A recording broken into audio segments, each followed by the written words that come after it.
Hello, everyone. Welcome. We'll continue with the BL Love Alert series, and we're starting. Jimmy believed he had to do something to make Toe love him again like before.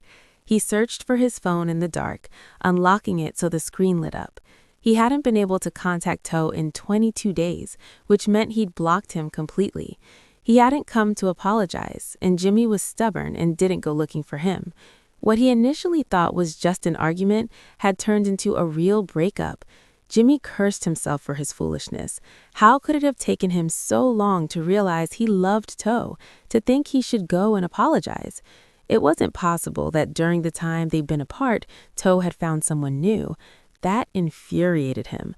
Jimmy threw his phone on the bed. He discovered that Toe hadn't contacted him. There was no trace of him. He turned on his side, hugging the pillow where Toe used to sleep, now that he was gone. Without either of them, old memories resurfaced. It was all too clear how good Toe had been to him, and he had been nothing but a terrible, arrogant, snarky guy, hurting him time and time again.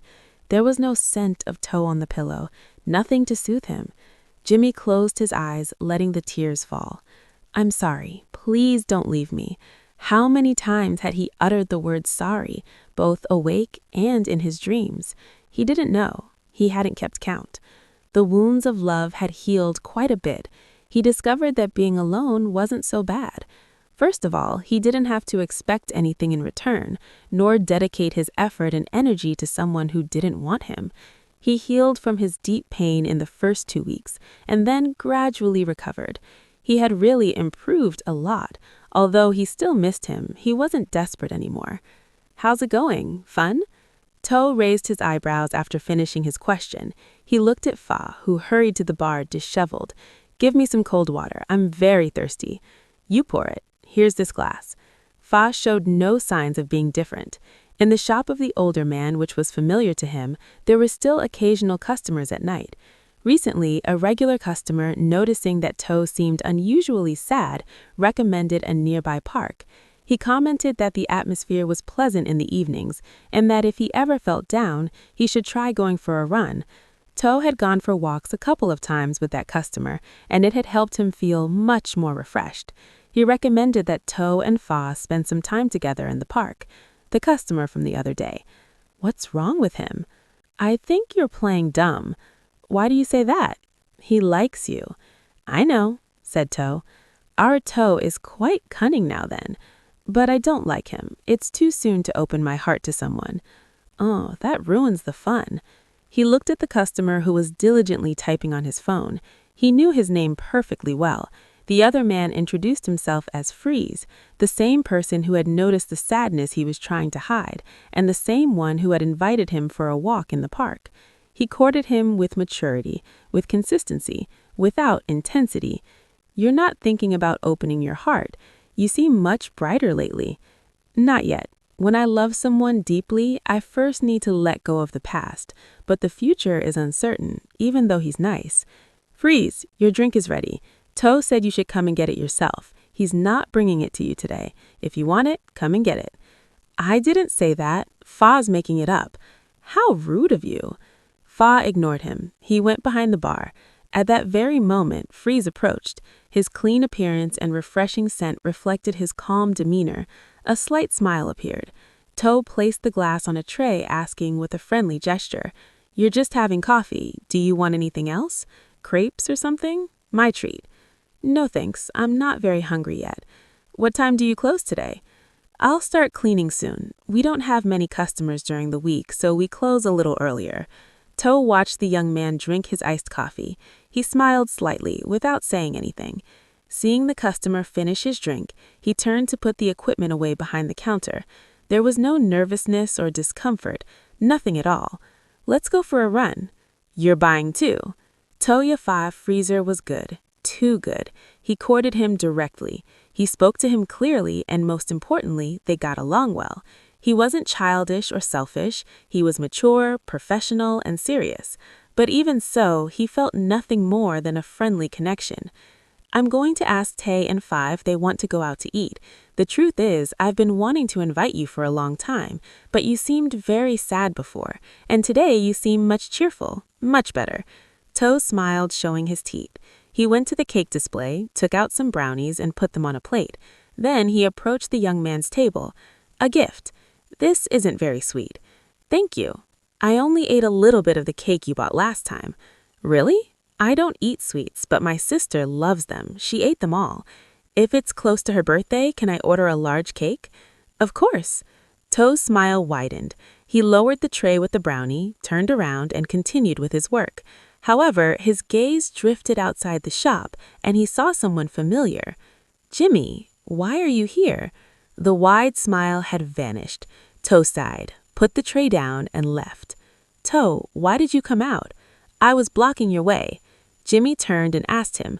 He gestured for him to come back inside quickly so they wouldn't have to see each other. He knew his brother didn't want him to see Jimmy, but there was no need to avoid each other. From that day forward, they were strangers. Why would strangers avoid each other? There was no need to avoid each other. There was no need to feel anything. Toe changed the sign from open to closed. Sorry, the shop is closed today. Jimmy looked at Toe's face. The flush of his cheeks indicated good health.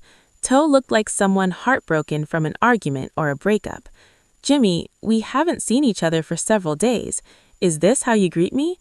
Jimmy walked past Toe to get to Toe.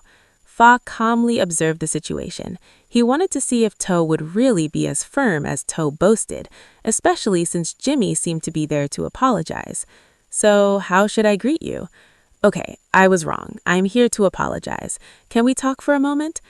I came to apologize, even though it's a little late. Do you remember who said we should break up? It was me. Okay, I understand. I spoke because I was angry. Do you know I'm wrong? That I've been bad in the past? And do you remember what I told you? Yes, that we were over, that you wouldn't come back into my life no matter what, that you meant it, but I came to apologize. Jimmy's voice softened considerably.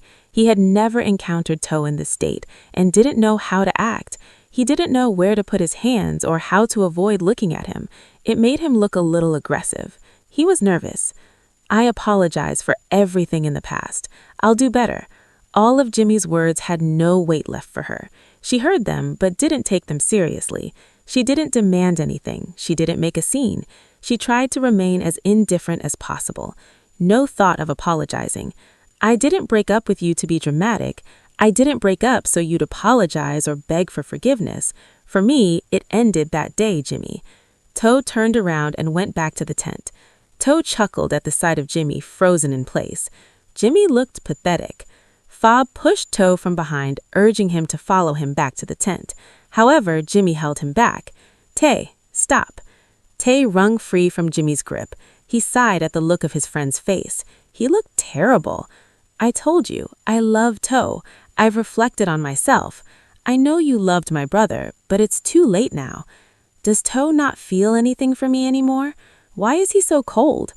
It seems so. What does it feel like? The feeling of not being important. Seeing Jimmy's pitiful state, Tay couldn't help but feel a little sorry for him. He glanced at the person who missed out on the crepes because of Jimmy and spoke precisely to provoke him. Toe already has a boyfriend. He's a dentist. He's that young man over there. He's very kind, very mature. So different from you. Freeze is good, he said. When he was badly hurt, he used to take him for walks in the park and pamper him a lot. Yes, there's someone new and denner. What's the point of looking for the old one? Let him go, Jimmy, and let Toe find someone new. If you love him, let him go. Don't be possessive. Leave. Don't get in his way. Otherwise, you'll make him uncomfortable. We'll continue with more spoilers in the next videos. Take good care of yourselves. See you. Bye-bye.